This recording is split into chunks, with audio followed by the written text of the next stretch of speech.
Hey guys, how you going? My name's Cam, welcome back to the channel.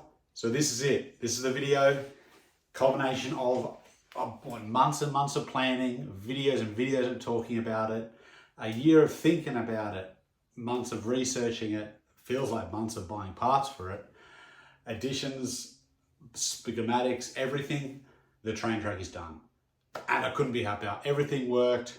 So many more orders. I ended up having to place an extra 3 orders after the last video. Keeps on coming. I'm in the thousands of parts now, but I'll get to that later. First, I think we're going to have a look at the train track, right? Because this is what it's all about. This is why we're here. This is what everyone's been listening for. Maybe if you're still around, if not, that happens, but you're still watching the video, so that's what matters. I'm stoked. However, I still haven't actually put a train on. We're going to have to see how that goes. But yeah, let's see the train track. So here it is.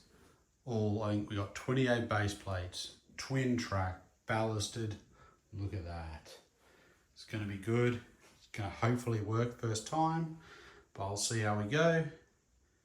Got our little figure in there. He's loving it.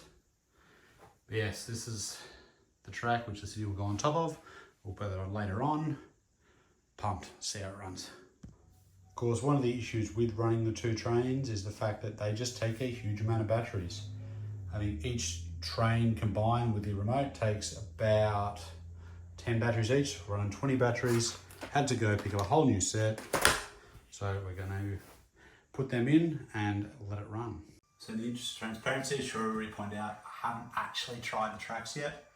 I've just paired the remote. I'm a little bit worried because there are a few drops. This could be an epic fail, or it could actually work well.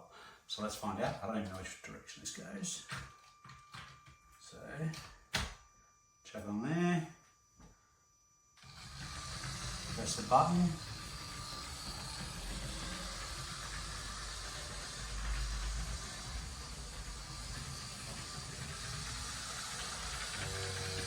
So far so good. Speed up. Slow down.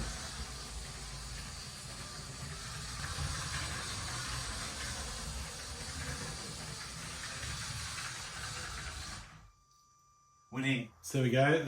The freight train ran really well on the tracks. I was very worried. As I said, there's a few gaps, a few bits I couldn't really push down at the time. I need to work through them a bit later. However, I obviously have 2 trains, 2 rails. And if you've been watching anyone's been watching the channel for any amount of time, you're aware there can be only one answer for which one I'm going to run next. And without further ado, the old favourite from the channel, it's back. It's here. I love that set. I think it was my top 5 from last year. Here it is.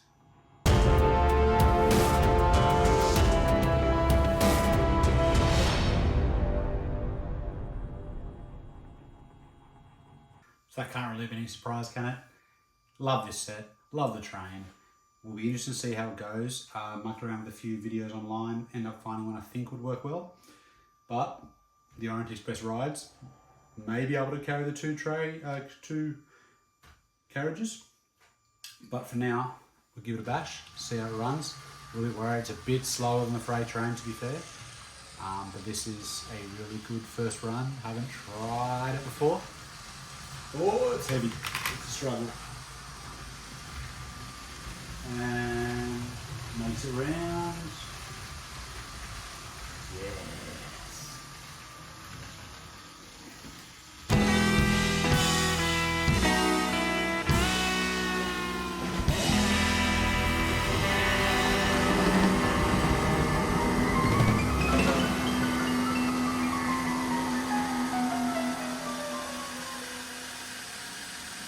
So there we go, we've now got the top on the train track, ready for the Lego City, which I can't wait for. Really been looking forward to building this back in. The storage room I've got them in is currently built up with modulars, etc., and it is just overflowing. Look, needless to say, that test didn't quite go as I was hoping.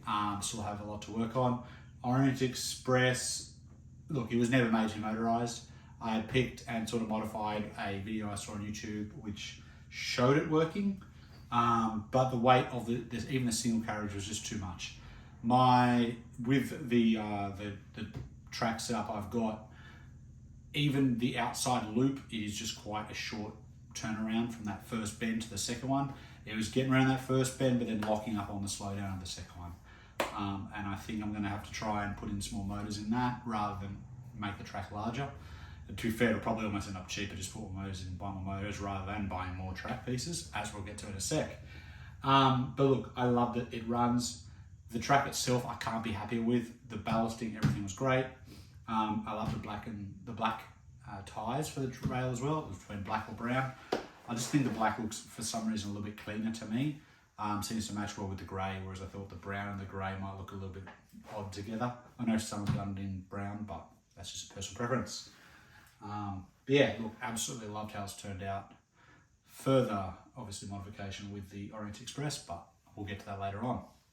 So yeah, now I think it's time. Everyone's sort of been curious about. I'm going to go through how many parts from this monstrosity is a set. Overall, obviously, as we can see, we've got the breakdown here. The thing that gives a little bit idea of how much the scale was is the 28 base plates. So the train track itself, it's 11 base plates long and then 4 base plates deep. So that's 26. And then I've got 2 cut-up base plates for each of the corner.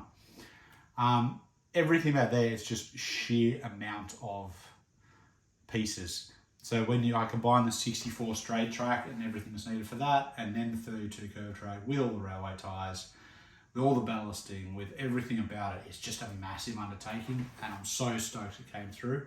Worked really well. Obviously the big one there, there's a few big ones, the big few there is the 1x1 tile for the railway tyres at 1536 pieces, and then obviously 768 because there's one 1x4 tile compared to every 2 1x1 black tile. So that's why those. And then the 2x8 plate in my in my track, I've got a lot of different coloured ones in the centre because you can't see them. So I've just done a combined figure of that. But yeah, as we can see, that is a massive amount of pieces, which then when I calculate it all up, it ends up coming in at a grand total of about 5,608 pieces, which is massive. And I can definitely see where I think I had something on the lines about 11 deliveries of pieces. There was a few Bricklink suppliers I really hammered for a lot of these dark bluish grey pieces. And look, without that, had I have gone through the Lego, I didn't even want to look at how much it would have cost me if I had to go on via Lego, but it would have been an astronomical figure. But it's done, looks great, can't be happier. So yeah, that figure count, it still blows my mind since I've seen some people do mock-ups online of what they do, and I think I saw one in about 100,000 pieces the other day. That's, for me, in this setup, that's just too many. But look, I absolutely love what I've got here. 5,000 pieces gives me what I wanted, which was a train track into the city, and I can then build down on the sides, which are really cool. Got to work out what archways I'm going to do and that sort of thing. Hopefully I have space to really get this bricked in and work on a station. So look, coming towards the end of the video now, as I was going to say, absolutely love building this. It was a huge undertaking, but it's something I really wanted to get done. The trains running around now, absolutely love them. A little bit of work to do on that Orient Express, but otherwise couldn't fault them. Everything came together so well. I was able to put the pieces together while I was watching the footy, which was great. Just did stuff downstairs. Yeah, look, can't be happier with how things have ended up. So as always, guys, if you did enjoy this video, please hit that like and subscribe to see what's going to be happening with the rest of the city. Until next time, happy building. Cheers.